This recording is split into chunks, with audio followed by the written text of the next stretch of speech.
আসসালামু আলাইকুম ওয়া রাহমাতুল্লাহি ওয়া বারাকাতুহু। সম্মানিত দর্শক ভাই এবং বোনেরা, আমরা যদি স্বপ্নে পতাকা অথবা নতুন পুরাতন কাপড় দেখতে পাই তাহলে এর কি ব্যাখ্যা হবে? আসুন আমরা জেনে নেই স্বপ্নের ব্যাখ্যা নির্ভরযোগ্য কিতাব থেকে।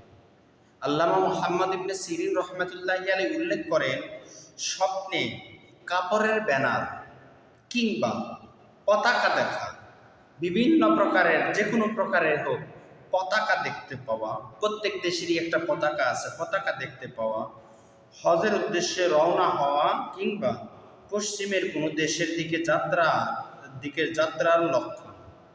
স্বপ্নে কোনো ব্যানার দেখা কিংবা কোনো দেশের পতাকা দেখতে পাওয়া, তাহলে সে ব্যক্তি হজের উদ্দেশ্যে রওনা হবে কিংবা পশ্চিমের কোনো দেশের দিকে তার যাত্রা হবে, সে সেই দেশে ভ্রমণ করবে, তার ইঙ্গিত বহন করে।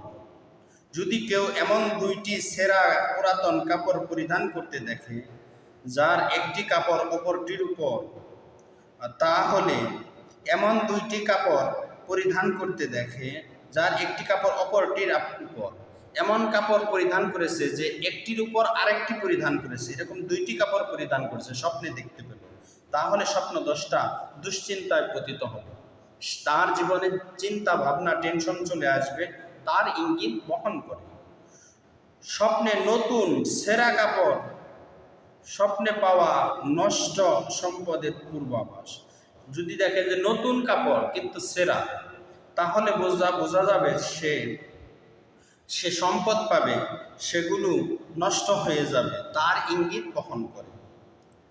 আড়াআড়িভাবে জামা ছেঁড়া দেখলে, যদি দেখলো যে আড়াআড়িভাবে জামা ছেঁড়া, তাহলে তার সম্পদ ধ্বংস হয়ে যাবে। আর লম্বাভাবে জামা ছেঁড়া দেখলে সে সম্পদ পাবে। যদি আড়াআড়িভাবে জামা ছেঁড়া দেখে তাহলে সম্পদ নষ্ট হবে, ধ্বংস হবে। আর যদি লম্বাভাবে জামা ছেঁড়া দেখে তাহলে সে সম্পদ লাভ করবে, সেই সম্পদ তার উপকারে আসবে। এই জন্য কোনো অপ্রীতিকর এরকম স্বপ্ন দেখলে আমরা সবসময় আল্লাহর কাছে আশ্রয় প্রার্থনা করব। নিশ্চয়ই আল্লাহ তাআলা উত্তম আশ্রয়দাতা। পরিশেষে আপনাদের সকলের কাছে অনুরোধ থাকবে, আমার এই ছোট্ট চ্যানেলটি সকলেই অনুগ্রহ করে সাবস্ক্রাইব করুন এবং সাথে থাকা বেল আইকন বাজিয়ে দিন, যাতে আমার আপলোড করা ভিডিও সবার আগে আপনাদের কাছে পৌঁছে যায়।